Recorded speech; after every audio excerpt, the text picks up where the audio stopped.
Berlatar entah di negara mana, kisah akan berfokus pada seorang pemuda bernama Franklin Fox atau yang kita panggil saja dengan nama Fox. Fox yang kebetulan baru masuk kerja hari pertama sebagai seorang petugas tiket masuk, di mana Fox langsung mendapat kenalan sesama penjaga tiket bernama Jala ketika Fox sedang dimarahi oleh atasannya.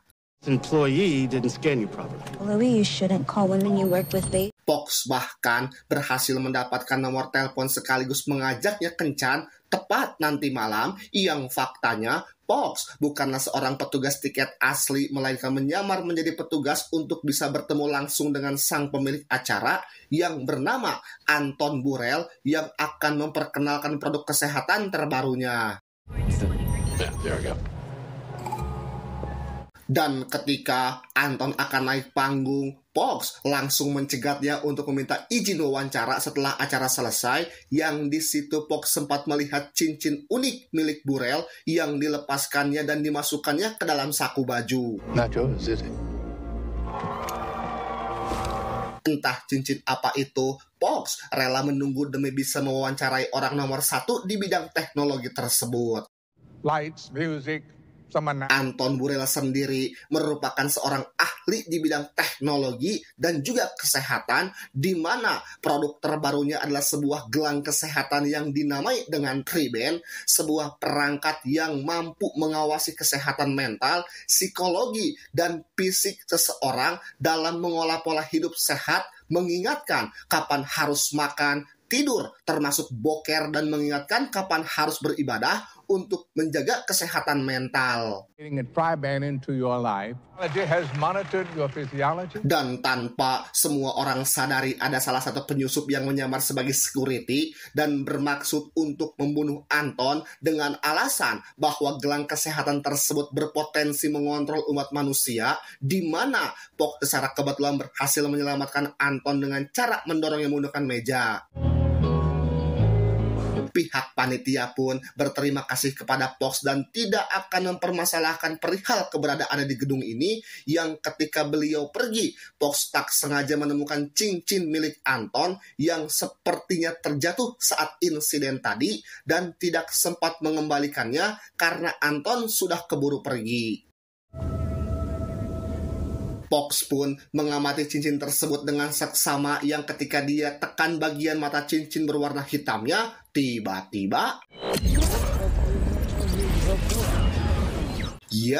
Fox benar-benar terkejut saat waktu mundur beberapa detik tepat saat dirinya sedang berbicara dengan pihak panitia, sehingga sudah jelas bahwa cincin milik Anton ini bukanlah cincin sembarangan seperti cincin-cincin konvensional pada umumnya.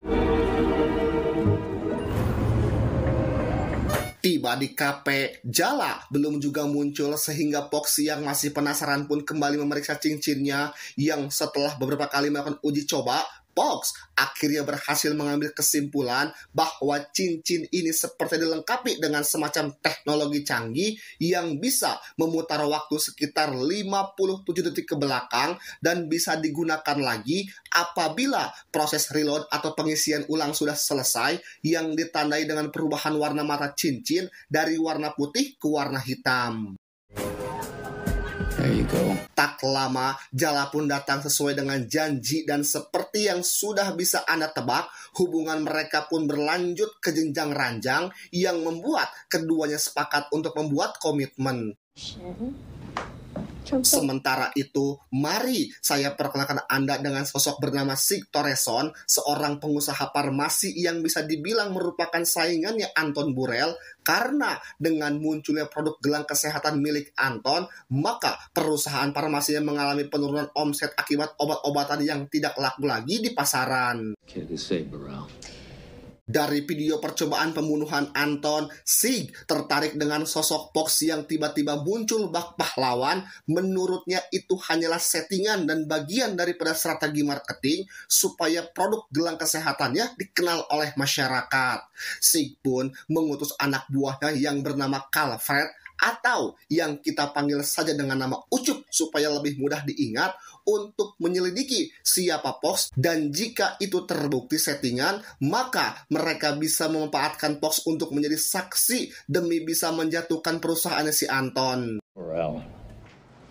Balik kepada Pox dan juga Jala yang baru bangun pagi, Pox sudah mendapat kesialan ketika mobilnya diderek gara-gara parkir di pinggir jalan, padahal itu adalah mobil pertama dan juga satu-satunya yang dia miliki, sehingga Pox menggunakan cincin saktinya untuk memundurkan waktu, tetapi karena cincin ini memiliki keterbatasan, yaitu hanya bisa membawa ke 57 detik ke belakang, maka berkali-kali Pox mencoba, dia tetap gagal mencegah kendaraan yang dibawa oleh dishub setempat. Dan disinilah awal Pox memaksimalkan kekuatan cincin ini, di mana Pox nekat pergi ke kasino untuk bermain judi yang dengan cincin yang bisa memundurkan waktu, tentu saja memungkinkan Pox untuk menang dalam setiap permainan, bahkan berhasil meraup banyak uang melebihi harga mobilnya yang diderek. Here you are, sir. Thank you. Lucky enough. 15, black. Okay.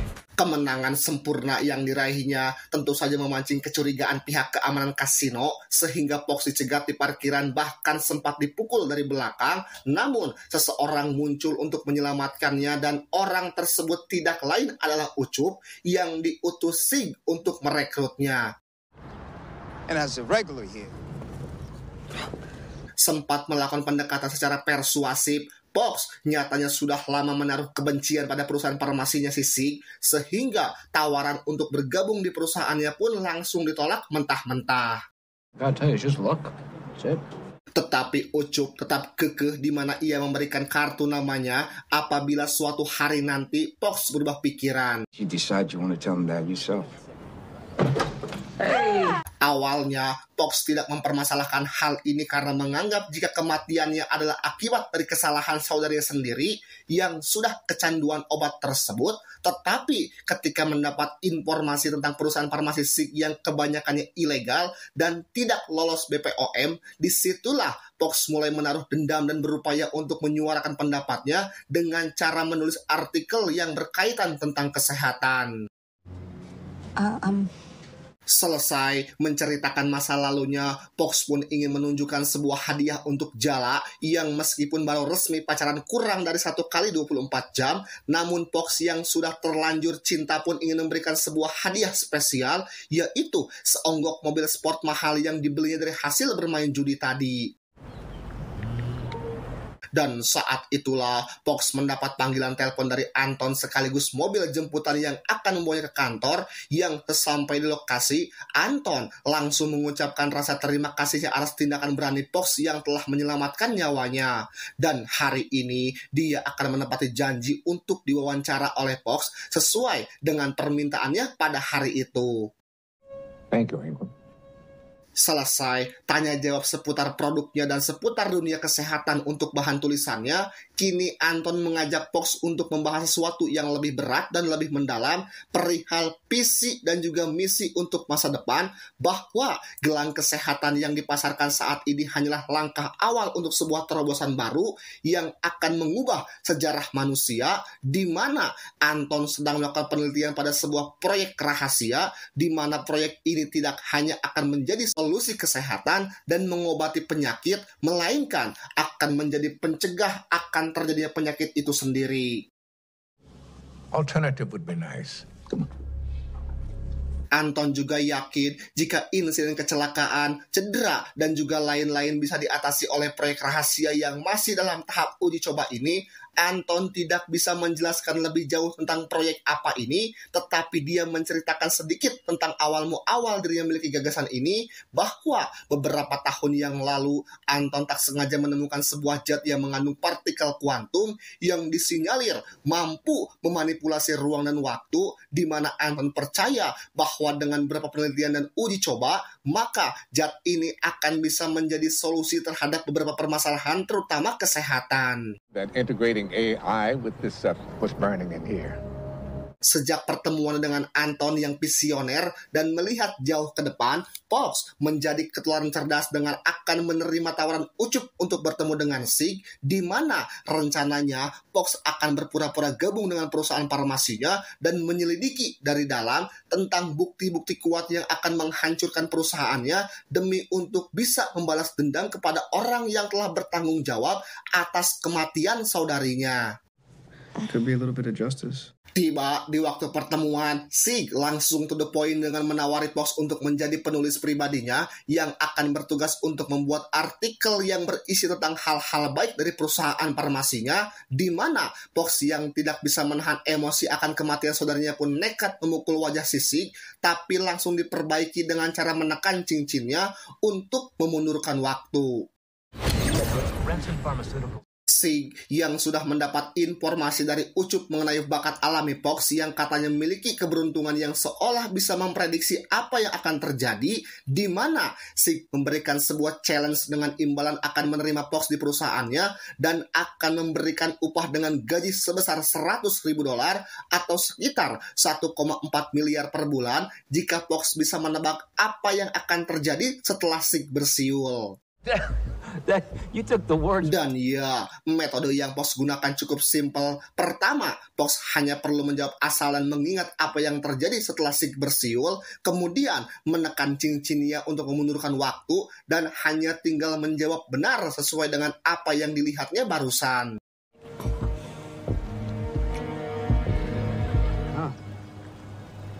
Alhasil, Pox pun langsung masuk kerja hari itu juga, bahkan mendapat ruangan kerja khusus lengkap dengan wanita penghibur yang sengaja diutus untuk menggoda Pox supaya mau ungkapkan tentang rahasia di balik aksinya menyelamatkan Anton Burrell, sekaligus menjelaskan tentang bagaimana dia bisa memprediksi apa yang akan terjadi.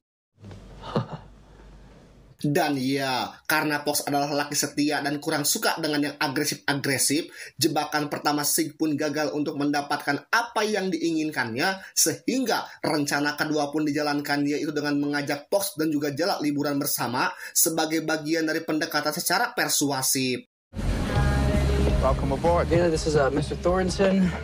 Tiba di Miami, Sig pun langsung mengajak Pox ke kasino milik temannya untuk mengamati trik apa yang Pox pakai untuk bisa menang dalam setiap permainan. Namun, kamera CCTV tak menangkap apapun yang mencurigakan, sehingga cara ini belum berhasil untuk mengungkap rahasia di balik keberuntungan yang Pox miliki.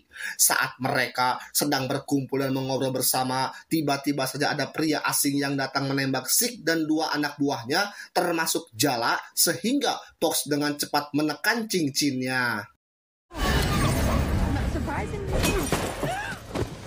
Ya, Pox berhasil mencegah pria asing itu sehingga kejadian barusan tidak menjadi kenyataan. Diketahui bahwa pria asing itu adalah suami dari seorang wanita bernama Susan. Susan adalah mantan karyawan Sig yang meninggal akibat kecanduan obat Jonastin, sehingga Pox akhirnya mendapat celah untuk bisa mendapatkan bukti kebusukan Sig, yaitu dengan cara meminta berkas-berkas milik Susan. I tried to track him down. Namun sayangnya, berkas-berkas penting Susan tersebut tersimpan dengan aman dalam berangkas yang dijaga ketat oleh sekretarisnya Sig, sehingga Pox harus memikirkan cara yang tepat untuk bisa mendapatkan berkas tersebut tanpa diketahui oleh siapapun. Her husband was the one who tried to kill Sig.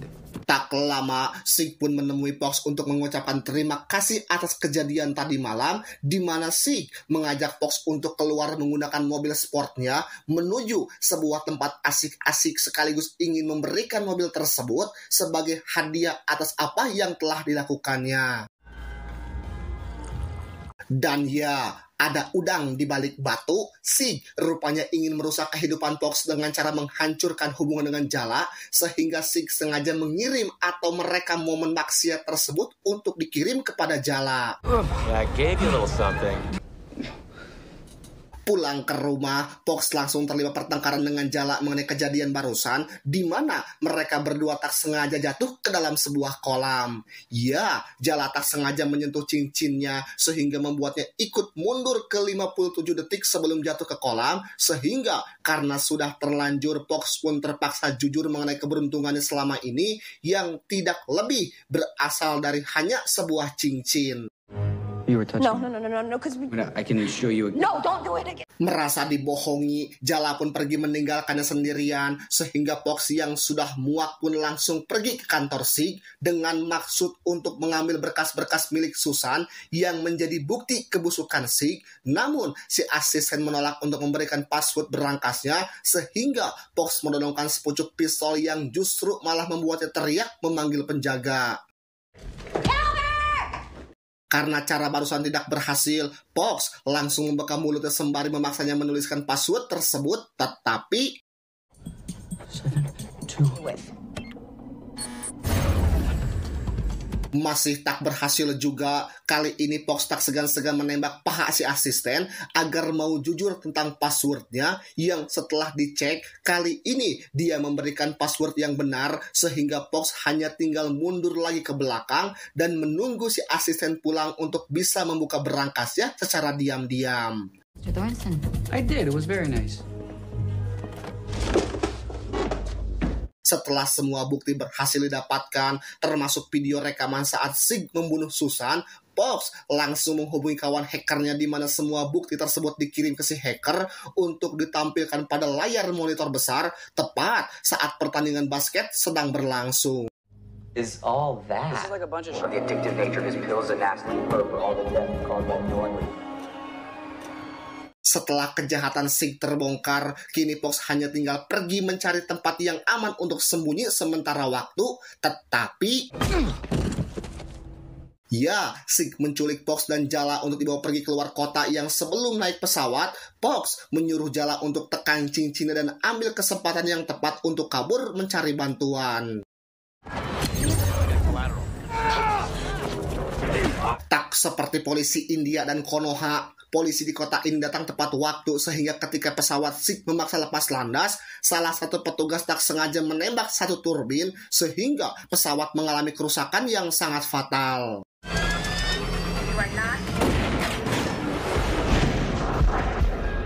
Karena Sig memaksa untuk tetap terbang, Ucup pun tak punya pilihan lain selain menurut, padahal kondisi pesawat sudah sangat kritis, yang ketika Pox diam saja sambil memegang cincinnya, Sig yang kesal pun memanggil-manggil Pox sembari memegang tangannya, dan tiba-tiba It's all your fault. You know that, right? ya, Sig akhirnya menyadari tentang khasiat dari cincin ini sehingga dia pun langsung merebutnya dari tangan Pox dan kembali memundurkan waktu dengan harapan bisa memperbaiki kondisi ini. Tetapi seperti yang kita ketahui bersama, cincin tersebut hanya bisa membawa seseorang ke 57 detik ke belakang, sehingga berapa kali pun Sig mencobanya, dia akan tetap berada di pesawat ini dan terlambat untuk menghindari kecelakaan pesawat yang akan terjadi sebentar lagi. The ring can take us back. What did you say? Pull up. Pada akhirnya, Sig pun tewas akibat jalangkik dan tidak tunduk di kursi dan tidak mengenakan sabuk pengaman. Dia menjadi satu-satunya korban yang tewas dalam insiden ini, sedangkan Pox, Ucup, dan si asisten masih bertahan hidup berkat pesawat yang terbang rendah.